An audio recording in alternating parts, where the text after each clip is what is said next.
सुने ये दुआन से चलेगा चलेगा। भारत में सिर्फ बाबा साहब का संविधान ही चलेगा।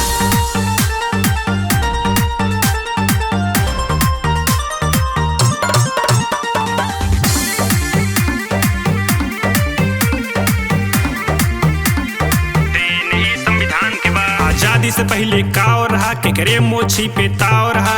पूछ के देखा पुरखन से, सीना पे कितना घाव रहा। घाव रहा सीना पे कितना घाव रहा। आजादी से पहले काव रहा, केकरे मोछी पे ताव रहा।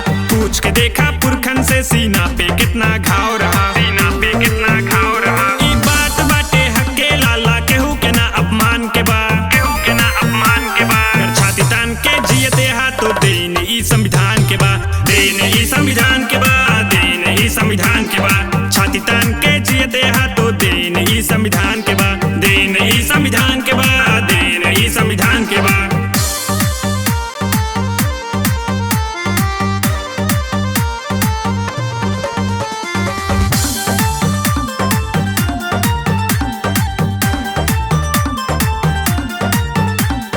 याद करा ऊ दिन जब तू छुआछूत में जियत रहा।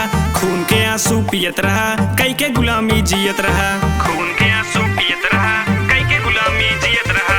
याद करा ऊ दिन जब तू छुआछूत में जियत रहा।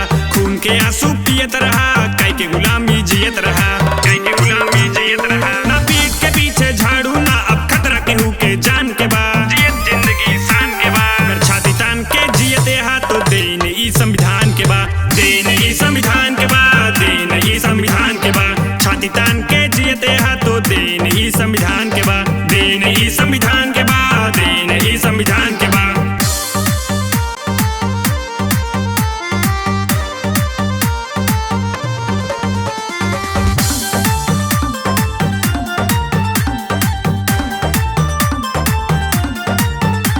जय भीम के गूंजत नारा बा, सब कलम से लिखी धारा बा।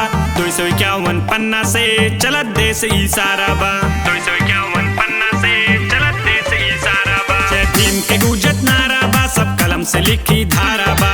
251 पन्ना से चलत देश इशारा बा, चलत देश इशारा बा। अब ऊंच नीच के भेद न बा, सब जियत जिंदगी शान के बा, जियत जिंदगी शान के बा।